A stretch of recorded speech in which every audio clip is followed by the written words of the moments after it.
वजीर आजम इमरान खान का रमजान मुबारक में मसाजिद खोलने के लिए उलमा कराम से मुशावरत करने का फैसला। राय के मुताबिक वजीर आजम ने गवर्नर सिंध को आज उलमा कराम का इजलास बुलाने का कह दिया। गवर्नर हाउस कराची में टेली कॉन्फ्रेंस के जरिए इजलास होगा। मुफ्ती मुनीब, मुफ्ती तकी उस्मानी और शहनशाह नकवी व दीगर की शिरकत मतवक्के। मसाजिद खोलने और फारसी तरीकाकार पर बात होगी।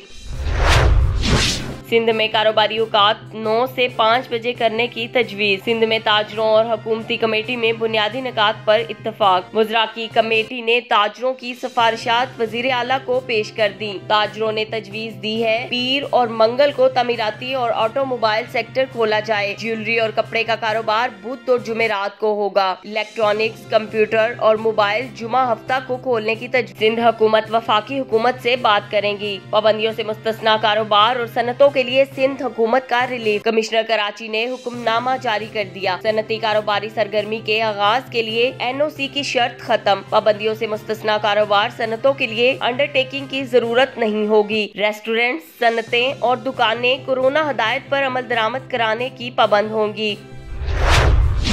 बैरून ममालिक में फंसे पाकिस्तानियों की वतन वापसी जारी। जनूबी अफ्रीका से 14 पाकिस्तानी खुसूसी परवाज पर कराची पहुंचे। सऊदी अरब से मजीद 226 उम्रा ज़ायरीन मुल्तान पहुंचे। तमाम मुसाफिर स्क्रीनिंग के बाद करंटीना मुंतकिल। वजीर मजहबी अमूर नूरुल हक कहते हैं सऊदी अरब फंसे तमाम उम्रा ज़ायरीन की वापसी मुकम्मल हो गई।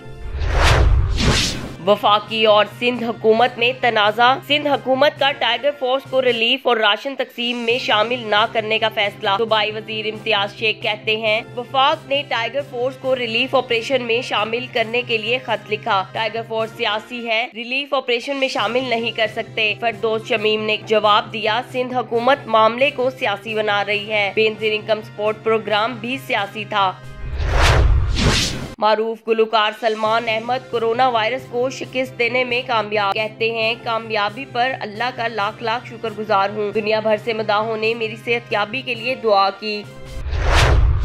कौमी क्रिकेटर्स चीफ सिलेक्टर का खिलाड़ियों को 2 रोजा फिटनेस टेस्ट आज से शुरू करने का ऐलान। मिसबाउल हक का कहना है फिटनेस टेस्ट का मकसद खिलाड़ियों को घरों में महदूद होने के साथ इनकी फिटनेस बरकरार रखना है। उम्मीद है हालात जल्द बेहतर होंगे। जल्द खिलाड़ियों को ग्राउंड में देखेंगे।